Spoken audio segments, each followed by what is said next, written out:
story begins, there's a moment that needs no explanation. It exists outside of headlines and official statements in the raw, unpolished space between duty and humanity. It is the sight of two people dressed in the black of mourning, stepping out of a car not because the schedule told them to, but because something deeper compelled them. In that instant, the world stops watching the institution and starts seeing the individuals. They're no longer the future king and his consort. They're a husband and wife, a mother and father, carrying a weight that is both national and deeply personal. This is the moment when a carefully managed monarchy dissolves into something far more powerful, a shared, silent understanding of grief. It is a reminder that before there's protocol, there's a heartbeat. Before there's a crown, there's a hand to hold. This is the story of how a single, unscripted walk turned a nation's sorrow into a testament of quiet strength. Part 1, the news had broken like a fracture in the earth, a sudden and profound crack that split the ordinary mourning into a before and after. The world awoke to the announcement that the Elizabethan age had come to its quiet, inevitable close. In the days that followed, Britain became a landscape of grief, a nation physically manifesting its sorrow in the miles of queue that snaked along the Thames, in the mountains of floral tributes that grew like colorful glaciers outside the gates of royal residences, and in the collective, singular focus of a people saying goodbye to the only sovereign most of them had ever known. For the Prince and Princess of Wales, the days were a blur of relentless, preordained duty. Their lives, usually a careful balance of public engagement and private family life in the relative normalcy of Windsor, had been swallowed whole by the machinery of state. They had been at their home, Adelaide Cottage, when the news came. The call had been brief, the instructions clear. They had changed into dark clothing, driven to Balmoral, and entered a world of finality. Now, the period of official mourning had begun, and they were no longer simply William and Catherine, parents to George, Charlotte, and Louis. They were the new Prince and Princess of Wales, titles heavy with history and expectation, their every move now a symbol of continuity. In the days immediately following the Queen's death, their appearances were governed by the ancient, unyielding rhythm of royal protocol. They stood in solemn formation at the gates of Balmoral as the Queen's coffin was carried away. They traveled to London, where the air was thick with the scent of flowers and the low, constant hum of a crowd united in purpose. They processed behind the gun carriage from Buckingham Palace to Westminster Hall, their faces masks of composed sorrow under the unblinking gaze of the world's cameras. Catherine, her posture immaculate, walked beside her husband, her hand occasionally resting on his arm, a small, stabilizing gesture that spoke of a partnership forged in the fires of public scrutiny. Every movement was choreographed, every expression analyzed. They were performing the final, most important duty of a grandchild and a loyal subject, but the performance was suffocating. The weight on William was immense. He had not only lost a grandmother, the stoic, ever-present matriarch of his family, but he had also inherited a role that was a seismic shift in his identity. The title of Prince of Wales was his father's for over 6 decades. Now, it was his, a mantle of responsibility that signaled his place as the direct heir. The public saw the stoic future king, his jaw set, his eyes hidden behind the shadow of his cap. But Catherine saw the sleepless nights, the moments of quiet, private despair when the constant thank yous to the crowds could be dropped, and the simple, aching loss of a grandson could surface. She navigated this new, treacherous landscape with a quiet intuition. She knew when to step forward and when to fade back. She managed the children's fragile understanding of the events, shielding them from the most intense scrutiny while ensuring they, too, paid their respects in ways appropriate for their young ages. She was the anchor, and she was tiring. The day of the state funeral arrived, a global spectacle of pageantry and grief. The morning was crisp, the light a pale, soft gold that seemed to sanctify the proceedings. Inside Westminster Abbey, the air was still, charged with the presence of 1,000 years of history and the collective held breath of a nation. William and Catherine sat in the front row, their children beside them. Prince George, at 9, was acutely aware of the gravity of the occasion, his young face serious and composed. Princess Charlotte, 7, held her mother's hand with a fierce grip, her large eyes taking in the singing, the ancient words, the coffin draped in the royal standard. Little Louis, just 4, sat between his parents, his innocence a poignant counterpoint to the solemnity. Throughout the service, Catherine's attention was split. Part of it was fixed on the coffin, her lips moving silently with the hymns. The rest of it was attuned to the tiny movements of her children. She saw Louis's brow furrow in confusion at the unfamiliar rituals. She felt Charlotte's hand tense during the piercing cry of a lone piper. She witnessed George's quiet, serious focus, understanding that he was old enough to comprehend that this was history unfolding before him. She leaned over to whisper to Louis, her hand gentle on his knee, grounding him. She gave Charlotte's hand a reassuring squeeze. These were the quiet, invisible acts of motherhood, performed on the most visible stage in the world. They were not acts of rebellion against the solemnity of the occasion. They were acts of humanity within it.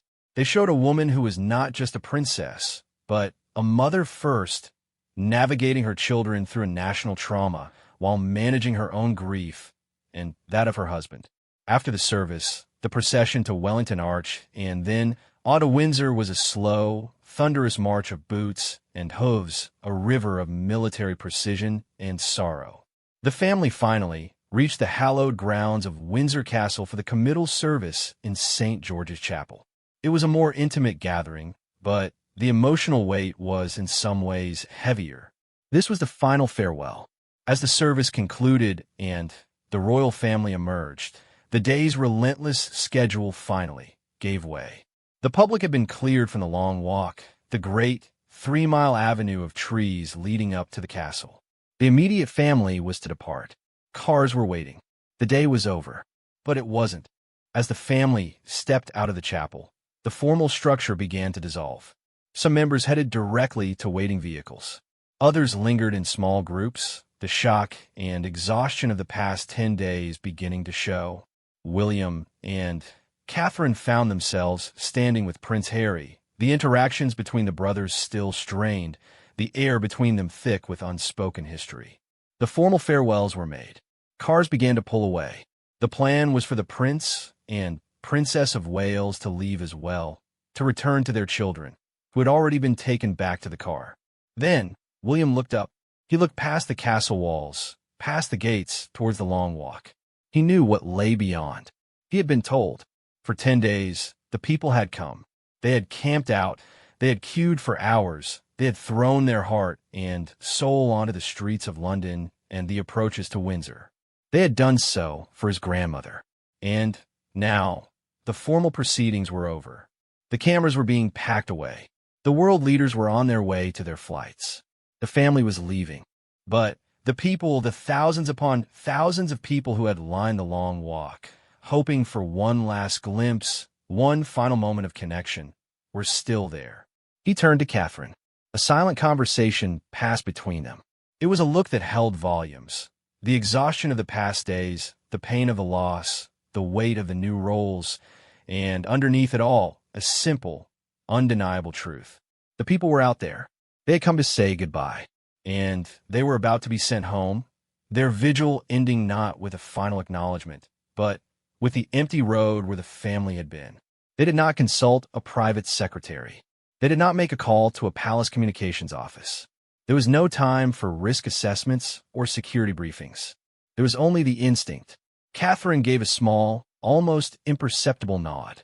They turned away from the waiting cars, away from the safety and privacy that had been so carefully arranged for them. They began to walk, not towards the exit that would take them home, but towards the gates that led to the long walk. Their security detail scrambled, caught off guard, but quickly adapted, forming a loose perimeter. The day was fading, the autumn light turning long and golden. They walked through the gates, and the world changed. Part 2, the sound, was the first thing that registered. It started as a low murmur, a distant rumble like the ocean heard from behind a dune. But as the Prince and Princess of Wales passed through the gates of Windsor Castle, that murmur swelled, transformed, and broke over them in a wave of sound. It was not the polite, restrained applause of a formal engagement. It was a raw, visceral roar of astonishment, grief, and gratitude.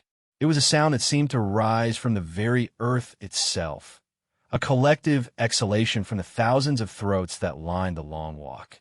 They were alone, not in terms of security. The protection officers were there, a silent, watchful ring around them, but in terms of the institution.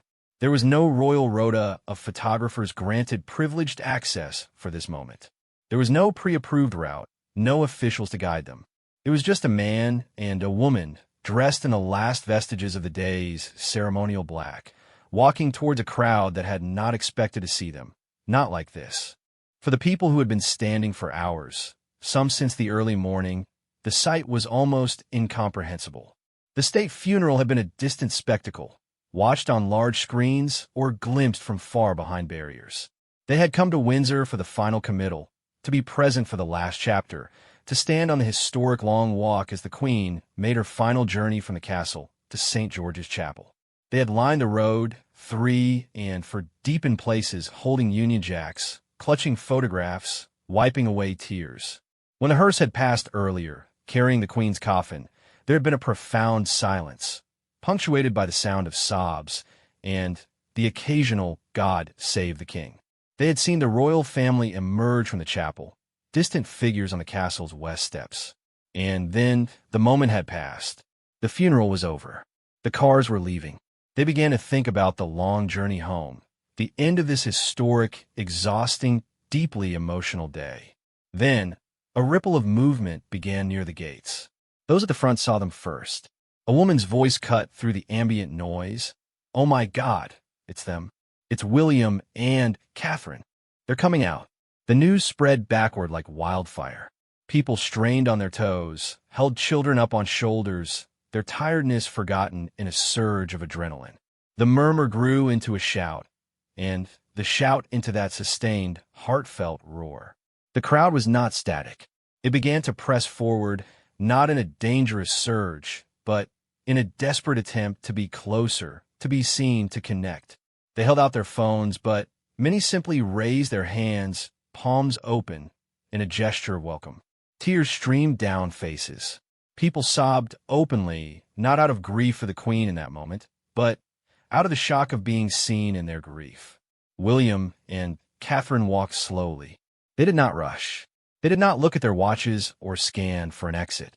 They walked at the pace of the crowd, absorbing the emotion that was being projected towards them. William's face, which had been a mask of stoic formality for days, began to change. The rigid line of his jaw softened. His eyes, meeting the eyes of the people, began to glisten. He saw elderly women who had stood for hours, their legs trembling with fatigue. He saw young families, their children draped in flags, their faces smudged with tears and the remnants of snacks. He saw teenagers who had come to be part of history, their usual nonchalance replaced by a raw, genuine emotion they were likely feeling for the first time. He stopped to speak to a woman who was holding a framed photograph of the Queen. She was in her 70s, her voice cracked with crying. "Thank you, Your Royal Highness," she managed to say. "Thank you for coming." She would have been so proud. William reached out, his hand closing gently over hers. For a moment, they were not a prince and a subject. They were two people, one who had just lost a grandmother and one who had just lost a sovereign she had revered for her entire life, sharing a moment of mutual acknowledgement.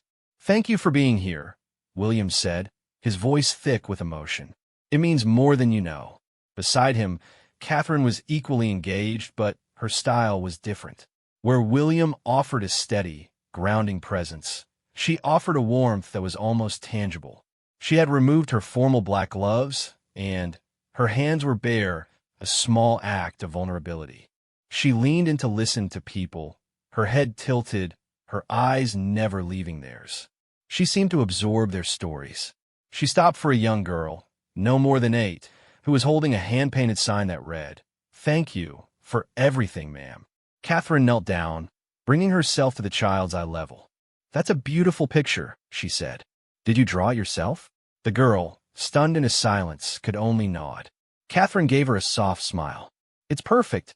We will make sure it's looked after." The girl's mother later recounted the moment, saying it felt as if, for a few seconds, the Princess of Wales was just a kind mother talking to her daughter.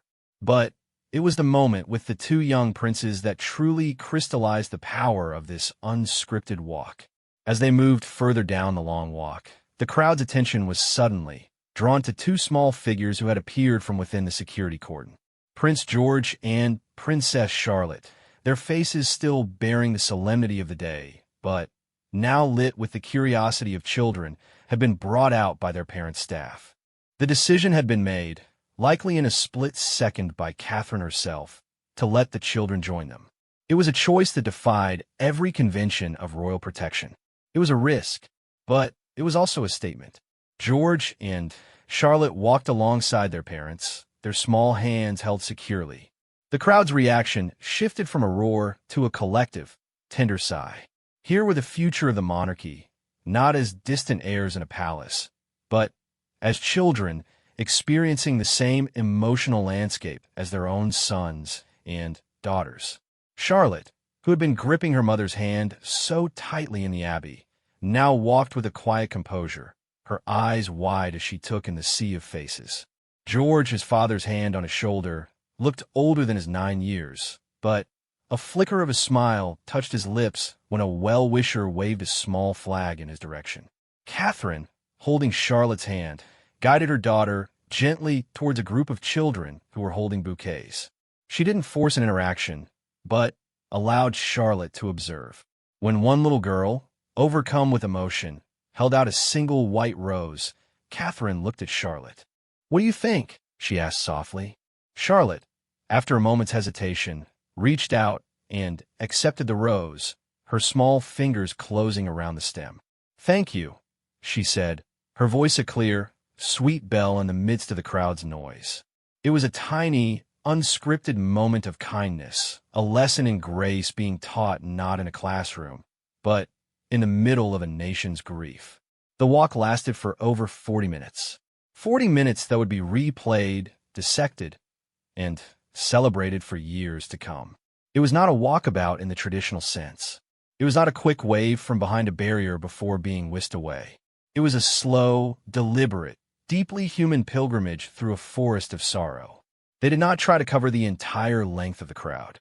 Instead, they focused on the sections where the emotions seemed most raw, where the elderly stood, where the families with young children were gathered, where the groups of uniformed nurses and veterans stood at quiet attention. Throughout it all, the dynamic between William and Catherine was a study in unspoken communication. When William would become overwhelmed, pausing to take a breath, Catherine would gently guide him forward, her hand on his lower back, her presence a steadying force. When a moment with a grieving mother or father became particularly intense, Catherine would step in, her own maternal empathy allowing her to offer a level of comfort that William, in his more formal role, could not. They worked in tandem, a partnership that had been honed not in palaces, but in the shared trenches of public life, in the quiet moments of parenting, in the crises that had tested their family. They were not performing a duty, they were living it. As they finally turned back towards the castle, the light had faded to a deep twilight. The crowd, knowing the moment was ending, raised their voices in one final, sustained cheer. It was not a cheer of celebration, but a cheer of thanks. It was an acknowledgement that, in a day of immense formality and ancient ritual, they had been given something unexpected: authenticity. They had seen their future king and his wife not as untouchable figures, but as a couple who understood that grief, in its purest form, is a shared experience. They had seen a mother gently guiding her daughter through a moment of national significance, teaching her not about protocol, but about compassion. They had seen a son, grieving his grandmother, find solace in the embrace of his people. Part 3, the impact of that 40-minute walk along the Long Walk did not end when the gates of Windsor Castle closed behind the Prince and Princess of Wales. In fact, in many ways, that was when its true resonance began. The world had been watching the funeral of Queen Elizabeth II, a meticulously planned ceremony that was the culmination of centuries of tradition. But it was this unannounced, unscripted, and profoundly human interaction that became the defining image of the day, the moment that moved millions and reshaped the public perception of a new prince and princess of Wales. In the immediate aftermath, as the family retreated into the private apartments of Windsor Castle, the exhaustion finally hit. The adrenaline that had carried them through the walk dissipated, leaving behind a bone-deep weariness. For William, the silence of the private rooms was a stark contrast to the roaring crowd.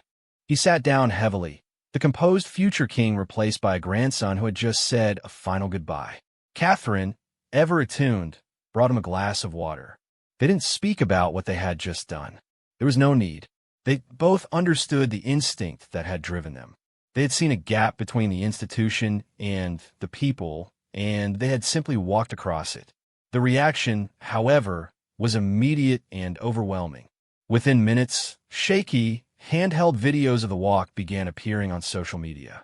They spread with a velocity that traditional news coverage could not match. These were not the polished, official images from the BBC's broadcast. They were raw, personal, filmed from within the crowd. They captured the tears, the outstretched hands, the moment Catherine knelt to speak to the little girl, the instant Charlotte accepted the white rose. They showed the genuine emotion on William's face, the cracks in his stoic composure. They showed a future king looking, for the first time, not like a distant heir, but like a man moved by the people he would one day serve. The commentary was swift and near universal. Television pundits, who had spent the day dissecting the intricacies of the funeral procession, paused to marvel at what they had just witnessed. One veteran royal correspondent, struggling to maintain her professional composure on live television, called it the most extraordinary, unguarded moment I have ever witnessed in 30 years of covering this family. She noted that in a day defined by protocol, William and Catherine had chosen the most powerful gesture available to them: spontaneity. They had shown that while the institution was ancient, their approach to it was modern, rooted not in what was expected, but in what was needed. Newspapers the following day abandoned their pre-planned front pages. The images of the funeral procession were relegated to inside pages.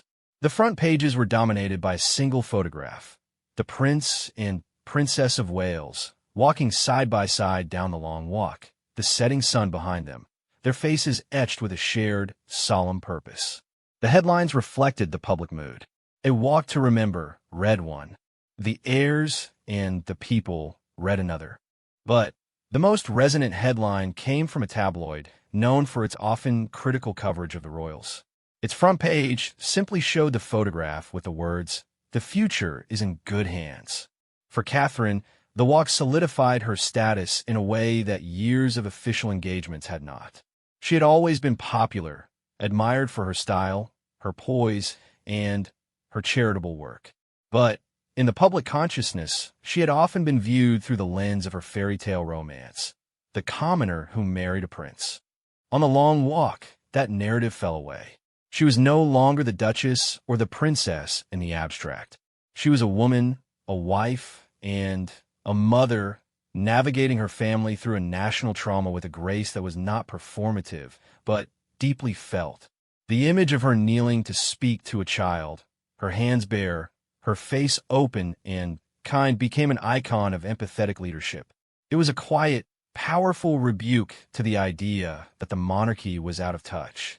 She had shown, in a single, unscripted gesture, that she understood the most fundamental role of a modern royal: to connect, to comfort, and to be present. In the weeks that followed, as the nation settled into a new era under King Charles III, the legacy of that walk continued to unfold. It became a touchstone, a moment that was referenced in speeches and articles and in quiet conversations across the country. It had done something more profound than simply generate good publicity. It had reset the public's understanding of who William and Catherine were and what they represented. There was a palpable shift in the way they were received at subsequent engagements. The initial, formal reserve that often greeted the royals was replaced by a warmer, more familiar interaction. People felt they knew them now, not as distant figures, but as the couple who had walked through their grief. When William visited a community center to thank volunteers who had worked during the mourning period, the atmosphere was not one of awe, but of shared experience. People approached him with a new confidence, sharing their own stories of that day. One elderly man shook his hand and said, "I was there on the long walk, sir. I saw you. It meant the world." William's response was simple. It meant the world to us, too. For Catherine, the walk reinforced her commitment to a core principle of her public life, the importance of early childhood and human connection. In speeches she gave in the following months, she often alluded to it without directly naming it. She spoke about the importance of being present, of listening, of the small gestures that can provide comfort in times of uncertainty. She framed her work on early childhood development not as a niche policy area, but as a fundamental aspect of building a compassionate society. The image of her kneeling to speak to the little girl, of her guiding Charlotte through the crowd, gave a powerful, visual anchor to her words. She was not just talking about empathy. She had lived it on a global stage. The walk also had a significant impact on the couple's relationship with the media. For years, they had navigated a complex, often adversarial relationship with the press, seeking to protect their privacy while fulfilling their public duties. In the wake of the long walk, there was a temporary but noticeable shift. The coverage became less focused on tabloid sensationalism and more on the substance of their work. The walk had been a moment that the media did not create, could not control, and could only report on with a sense of awe. It reminded even the most cynical journalists of the power of authenticity, a commodity far more compelling than any manufactured headline. Years later, when historians and royal commentators looked back on the reign of King Charles III and the transition to the next generation, they would point to the walk along the Long Walk as a pivotal moment. It was the moment when the future of the monarchy was not just announced, but demonstrated. It was the moment when William stepped out of the shadow of his grandmother and his father and began to define his own kingship, one rooted in emotional intelligence, in partnership, and in a deep, instinctive understanding of the people he would one day serve. And it was the moment when Catherine, the woman beside him, was universally recognized not just as a consort, but as a queen in waiting, a figure of quiet strength whose greatest power lay in her profound humanity. The story of that day is not a story of grand speeches or political maneuvering. It is a story of a simple walk. It is a testament to the idea that in the most scripted of lives, the most powerful moments are often the unscripted ones. It is a reminder that leadership, in its most authentic form, is not about being above the people, but about walking beside them, sharing their path, and, in the act of sharing, finding a way forward together. The nation had come to mourn Queen, but as the golden light faded over Windsor, they left with the quiet, reassuring promise that the future, embodied in the two figures walking hand in hand towards the castle, was one of compassion, connection, and grace.